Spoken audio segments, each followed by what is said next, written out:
Good morning प्यारे बच्चों। आज हम कक्षा 6 की पाठ्य पुस्तक वसंत का पाठ नंबर 9 टिकट एल्बम सीखेंगे, जो आपके पाठ्य पुस्तक में पेज नंबर 59 पर है, जिसके लेखक है सुंदरा रामस्वामी। और ये कहानी जो है तमिल में लिखी हुई है। तमिल से इसका अनुवाद ट्रांसलेशन सुमति अय्यर ने किया है, जिसमें एक साथ पढ़ने वाले दो दोस्त नागराजन और राजप्पा की जो एक एल्बम को लेकर दुश्मनी होती है, एक दूसरे की जलन होती है, ईर्ष्या होती है, और फिर किस तरह से वो पश्चाताप करते हैं, एक दूसरे को माफ करते हैं, इसके बारे में लेखक ने बड़े ही सुंदर ढंग से वर्णन किया है। आइए कहानी देखते हैं। Page number 59, topic number 9 ticket album. अब राजप्पा को कोई नहीं पूछता।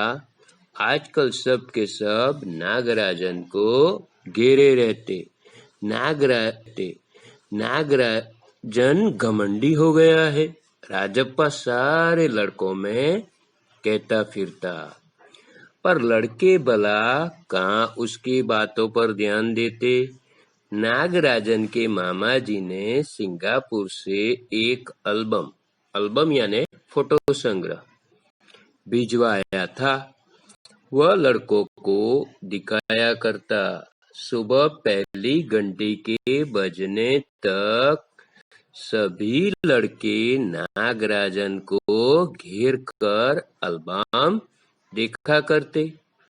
तभी उसके आसपास लड़कों का जमघट लगा रहता।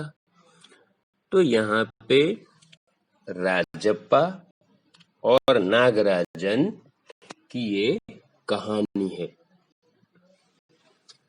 नागराज हैं और उन्होंने नागराजन को एक एल्बम गिफ्ट किया है। एल्बम यानी फोटो संग्रह, जिसमें पूरी दुनिया के देशों की टिकटें, और ये एल्बम जो नागराजन के मामा ने सिंगापुर से भेजा हुआ था। तो आजकल सभी लड़के स्कूल के अंदर उसके ही पास, उसके इर्द गिर्द घूमते हैं और उसे घेर कर बैठे रहते हैं। उसका एल्बम के लिए बहुत ही सुंदर एल्बम उसके मामा ने सिंगापुर से भेजा है। इस बात को लेकर राजप्पा बड़ा ही दुखी है। अब राजप्पा को कोई पूछने वाला नहीं है। राजप्पा के पास भी बहुत ही अच्छा एल्बम है, उसने खुद बनाया है।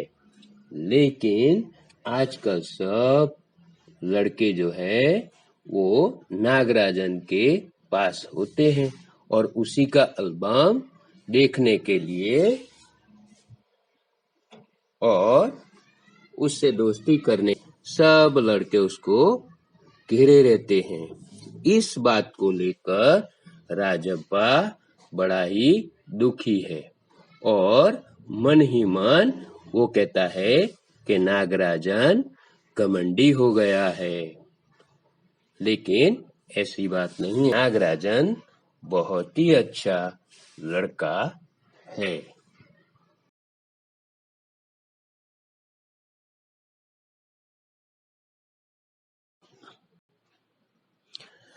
आधी छुट्टी के वक्त भी सभी लड़कों का जमघट लगा रहता। कई लोग टोलियों में उसके घर तक हो आए।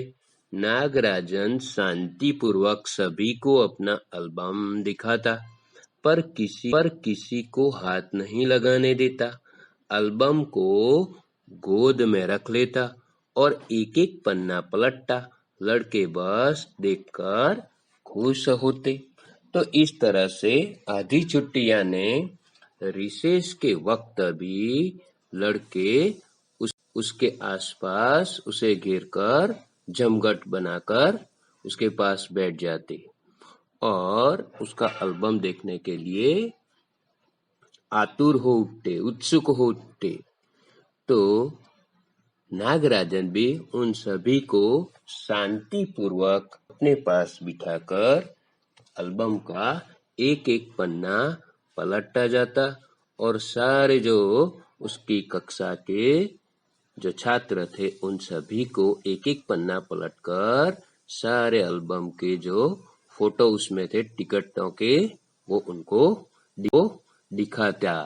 लेकिन वो किसी को हाथ उस पे टच नहीं करने देता था। खुद अपने हाथ से उन सबको ये एल्बम के टिकट दिखाता रहता और सभी लड़के उसके आसपास बैठकर उसको मजे से देखते।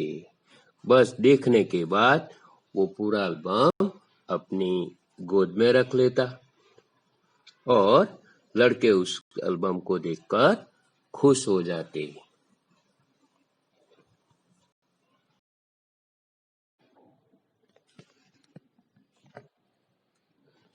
सेकंड पैराग्राफ देखते हैं, पेज नंबर 60। और तो और कक्षा की लड़कियां भी उस एल्बम को देखने के लिए उत्सुक यानी तो क्लास के अंदर जैसे जैसे कक्षा में ये खबर मिलने लगी कि नागराजन का एल्बम बहुत ही अच्छा है, उसके मामा ने भेजा है, तो क्लास की लड़कियां भी उसे देखने के लिए उत्सुक हो उठी। पार्वती लड़कियों की अगुआ बनी और एल्बम मांगने आई। सभी लड़कियों के तरफ से पार्वती नाम की लड़की को एल्बम लेने के लिए नागराजन के पास भेजी गई। वो सभी लड़कियों की अगुआ यानी नेता बनी, लीडर बनी और एल्बम मांगने आई। लड़कियों में वही तेज तर्रार मानी जाती थी। सभी लड़कियों के अंदर वो बड़ी तेज तर्रार यानी स्ट्रिक्ट थी, मानी जाती थी। नागराजन ने कवर चढ़ाकर एल्बम उसे दिया। शाम तक लड़कियां एल्बम देखती रही, फिर उसे वापस कर दिया। तो पार्वती आकर नागराजन से एल्बम ले गई और सभी लड़कियों ने बैठकर शाम होने तक वो एल्बम को देखती रही और फिर वो शाम के वक्त आकर उसे नागराजन को वापस कर गई। अब राजप्पा के एल्बम को कोई पूछने वाला नहीं था। राजप्पा के पास भी बहुत ही अच्छा एल्बम था, बढ़िया था, लेकिन कोई उसे नहीं पूछता था। वाकई उसकी शान थी। राजप्पा के एल्बम की लड़कों में काफी तारीफ रही थी। जब नागराजन के पास एल्बम नहीं था उस वक्त राजप्पा के एल्बम की सभी बच्चे तारीफ कर रहे थे, तारीफ यानी प्रशंसा कर रहे थे, लेकिन अब उसे कोई पूछने वाला नहीं था। मधुमक्खी की तरह उसने एक एक करके टिकट जमा किए थे। मधुमक्खी जिस तरह से फूलों पर मंडरा मंडरा कर शहद ले आती है, उसी तरह से राजप्पा ने भी एक एक टिकट जमा करके वो एल्बम बनाया था। उसे तो बस एक यही धुन सवार थी। उसे तो बस एक ही धुन सवार थी। सुबह 8 बजे वह घर से निकल पड़ता। टिकट जमा करने वाले सारे लड़कों के चक्कर लगाता। यही उसका काम था। सुबह में 8 बजे उठकर वो जो भी टिकट रखने वाले बच्चे थे उनसे वो मिलता, उनसे कांटेक्ट करता। 2 ऑस्ट्रेलिया के टिकटों के बदले एक फिनलैंड का टिकट लेता। 2 ऑस्ट्रेलिया के टिकट देकर वो फिनलैंड का एक टिकट उन बच्चों से लेता था। 2 पाकिस्तान के बदले एक रूस का और 2 टिकट पाकिस्तान के देकर वो उसके बदले में एक रूस का टिकट ले। शाम जैसे ही घर लौटता, बस्ता कोने में पटक कर अम्मा से चबेना लेकर निकर की जेब में भर लेता और खड़े खड़े कॉफी पीकर निकल जाता। ये उसका दैनिक कार्य था, रूटीन था। रोजाना वो इस तरह से उठता 8 बजे और टिकटों की तलाश में निकलता। 4 मील दूर अपने दोस्त के घर से कनाडा का टिकट लेने पगडंडियों में होकर भागता। उसके घर से 4 मील दूर उसका एक दोस्त जो दूसरे गांव रहता था, वो वहां पर उसके पास से कनाडा देश का टिकट लेने के लिए भागा जाता। उस स्कूल भर में उसका एल्बम सबसे बड़ा था। तो यहाँ पे जो राजप्पा है उसने खुद मेहनत करके गांव-गांव जाकर और एक एक करके टिकटें जमा करके खुद ने अपनी मेहनत से एल्बम बनाया हुआ है।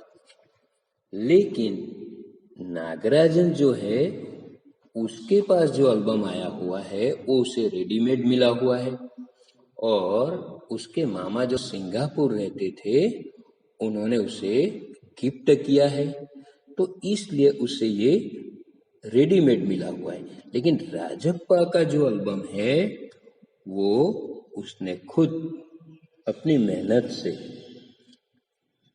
दोस्तों से मिलकर दूसरे लड़कों से कांटेक्ट करके गांव-गांव गली-गली जाकर और एक एक टिकट करके उसने एल्बम बनाया था, जो उसकी खुद की अपनी मेहनत का था।